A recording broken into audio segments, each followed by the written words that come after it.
Lights out, and we're racing here in Mandalika.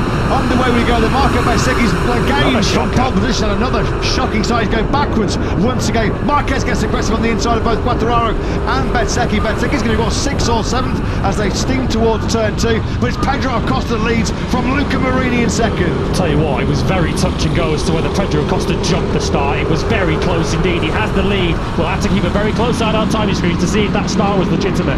Well, yeah, we'll keep a very, very close eye. That will come up immediately on our timing screens in the commentary box. Acosta it is, though, that leads. Marini's been superb once again for line. He was 6th to 2nd at the start of the sprint. Yes, that is it. It's Bezzecchi. It's Marc Marquez and Marco Bezzecchi. That's a massive, massive crash early on here. The new world champions Mandalika curse continues. And Marco Bezzecchi, the massive pre-race favourite from pole position and the sprint victory, is out early on in this Grand Prix. And Mark the turn 2. That was Marco Bezzecchi going for too much, too early after another disastrous start. The pre-race favourite and the new world champion both out on lap 1. He is cursed, he is jinxed here, isn't he, in Mandalika? Marc Marquez, you can hear the massive groans from the crowd as both Bezzecchi and Marc tumble out of contention on what has been a dramatic first lap here in Mandalika. A first lap which will end with Pedro Acosta as the lead. That incident will be reviewed after the Grand Prix. We'll await the replays, but it's going to be Acosta from Marini, from Aldeguer. Marc Marquez has still not been able to get to his feet here. This has been a real cage rattler for the new world champion. Yeah, Bez is on behind Marc Marquez. So difficult to pass into turn 7, straight into the back of Marc Marquez, and he clips his left foot as well on the way through.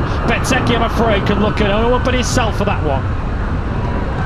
That was horrible. That was a horrible crash. But Marquez's left foot run over, and then Bezzecchi's along for the right. There was multiple big barrel rolls through the gravel trap for the Italian. That's great news to see him hobbling away from the scene. Well, what was a dream Saturday has turned into a nightmare Sunday for Marco Bezzecchi. Yeah, Bezzecchi going straight over there to check on Marc Marquez, and a handshake between the two. Of course, they have had a bit of a frosty relationship in the past, but that had changed recently in Misano. Bezzecchi, Marc Marquez out of the race. What that means is this Grand Prix is now wide open as Mir now gets into Alex Marquez. Alex coming through on the inside. That's for 7th place, but we've got Acosta, Marini, Aldeguer and Rins, your 4 at the front. It almost looked like as he was making the move on Mir, Alex lost the front on that Ducati, and as it picked up, it just lifted Mir up on the outside. Right, let's try and regroup after one of the most dramatic first laps we've seen of 2025 so far. Bezzecchi setting a pace and setting a rhythm I'm sure that he feels comfortable with, and at the moment it's plenty fast enough to pull him away from Acosta. Lea Bastianini, Fabio Di Gianantonio, Alex Marquez, Marc Marquez, Grand Prix winners recently for the Gresini Ducati squad. And at the moment, Gresini could be adding a new name to the winning roster in the MotoGP World Championship. It's another hot lap, another scorching hot lap by Aldeguer, a 1:30.805. Someone's down, it's Bagnaia down. Bagnaia. Well, Pecco Bagnaia was dead last and nowhere in this Grand Prix. A dismal weekend, not just for Bagnaia but for the factory Ducati team as well. He sort of sarcastically does the sort of gesture towards that factory Ducati, doesn't he? Into the final corner he goes. That front's going to just tuck underneath him, isn't it? Right about there. Just sort of fell off the side of that factory Ducati, didn't he there, Pecco Bagnaia?